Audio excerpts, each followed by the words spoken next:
Hello, this is the 7th of July here, which makes it a special festival in Japan.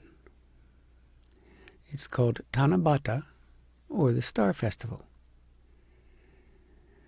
Unfortunately, it's raining today, so you'll see what the significance of that is as we read the story. But here is the story behind the festival, the story of the Star Lovers, as told by Grace James.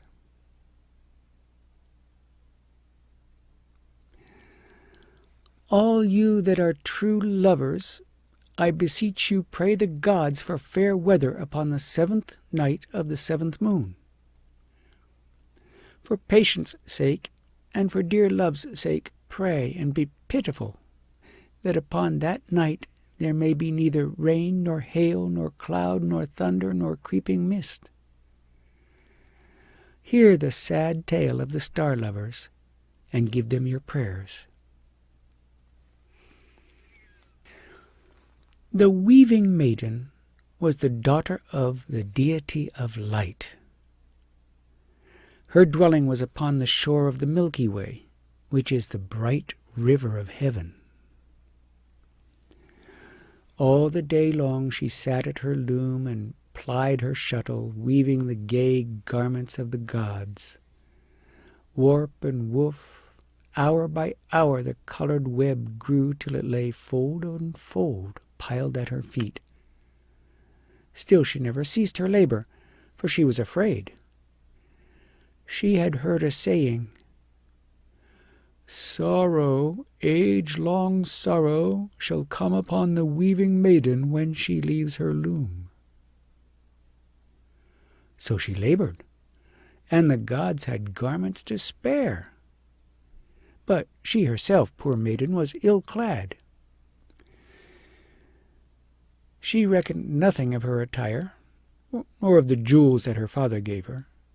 She went barefoot, and let her hair hang down unconfined. Ever and anon a long lock fell upon the loom, and back she flung it over her shoulder. She did not play with the children of heaven, or take her pleasure with celestial youths and maidens. She did not love nor weep. She was neither glad nor sorry. She sat weaving, weaving, and wove her being into the many-colored web. Now her father, the deity of light, grew angry. He said, "Daughter, you weave too much." "It is my duty," she said. "At your age to talk of duty," said her father. "Out upon you!" "Wherefore are you displeased with me, my father?" she said, and her fingers plied the shuttle. "Are you a stalk, or a stone, or a pale flower by the wayside?" "Nay," she said, "I am none of these." "Then leave your loom, my child, and live. Take your pleasure, be as others are." "And wherefore should I be as others are?" she said. "Never dare to question me. Come, will you leave your loom?" She said, "Sorrow, age-long sorrow, shall come upon the weaving maiden when she leaves her loom." "A foolish saying," cried her father, "not worthy of credence. What do we know of age-long sorrow? Are we not gods?" With that he took her shuttle from her hand gently, and covered the loom with a cloth. And he caused her to be very richly attired, and they put jewels upon her, and garlanded her head with flowers of paradise. And her father gave her for spouse the herd-boy of heaven, who tended his flocks upon the banks of the bright river. Now the maiden was changed indeed. Her eyes were stars, and her lips were ruddy. She went dancing and singing all the day. Long hours she played with the children of heaven, and she took her pleasure with the celestial youths and maidens. Lightly she went. Her feet were shod with silver. Her lover, the herd-boy, held her by the hand. She laughed so that the very gods laughed with her, and high heaven re-echoed with sounds of mirth. She was careless. Little did she think of duty or of the garments of the gods. As for her loom, she never went near it from one moon's end to another. "I have my life to live," she said. "I'll weave it into a web no more." And the herd boy, her lover, clasped her in his arms. Her face was all tears and smiles, and she hid it on his breast. So she lived her life. But her father, the deity of light, was angry. "It is too much," he said. "Is the girl mad? She will become the laughingstock of heaven. Besides, who is to weave the new spring garments of the gods?" 3 times he warned his daughter. 3 times she laughed softly and shook her head. "Your hand opened the door, my father," she said, "but of a surety no hand either of God or of mortal can shut it." He said, "You shall find it otherwise to your cost." And he banished the herd boy for ever and ever to the farther side of the bright river. The magpies flew together from far and near, and they spread their wings for a frail bridge across the river. And the herd boy went over by the frail bridge, and immediately the magpies flew away to the ends of the earth, and the weaving maiden could not follow. She was the saddest thing in heaven. Long, long she stood upon the shore and held out her arms to the herd boy, who tended his oxen desolate and in tears.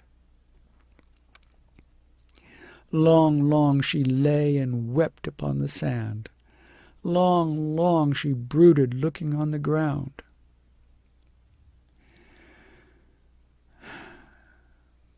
She arose and went to her loom. She cast aside the cloth that covered it. She took her shuttle in her hand. "Age-long sorrow," she said, "age-long sorrow." Presently she dropped the shuttle. "Ah," she moaned, "the pain of it," and she leaned her head against the loom. But in a little while she said, "Yet I would not be as once I was. I did not love or weep. I was neither glad nor sorry. Now I love and I weep. I am glad and I am sorry."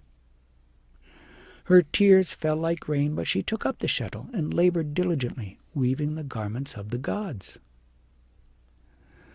Sometimes the web was gray with grief. Sometimes it was rosy with dreams. The gods were fain to go strangely clad. The maiden's father, the deity of light, for once was well pleased. "That is my good, diligent child," he said. "Now you are quiet and happy." "The quiet of dark despair," she said. "Happy? I am the saddest thing in heaven." "I am sorry," said the deity of light. "What shall I do?" "Give me back my lover." "Nay, child, that I cannot do. He is banished for ever and ever by the decree of a deity that cannot be broken." "I knew it," she said. "Yet something I can do. Listen. On the 7th day of the 7th moon, I will summon the magpies together from the ends of the earth, and they shall be a bridge over the bright river of heaven, so that the weaving maiden shall lightly cross to the waiting herd boy on the farther shore." So it was. On the 7th day of the 7th moon came the magpies from far and near, and they spread their wings for a frail bridge. And the weaving maiden went over by the frail bridge. Her eyes were like stars, and her heart like a bird in her bosom, and the herd boy was there to meet her upon the farther shore.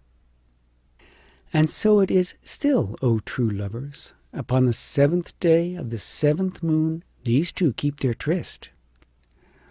Only if the rain falls with thunder and cloud and hail, and the bright river of heaven is swollen and swift, the magpies cannot make a bridge for the weaving maiden. Alack, the dreary time! Therefore, true lovers, pray the gods for fair weather. So that's the story.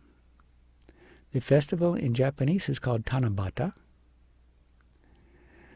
The maiden's name is Orihime, and the herd boy's name is Hikoboshi. If you've seen the Japanese animation Kimi no Nawa, in English, Your Name, that movie is set in the Star Festival in the little village. And unfortunately, the 7th month, at least of the solar calendar, is in the middle of rainy season here in Japan.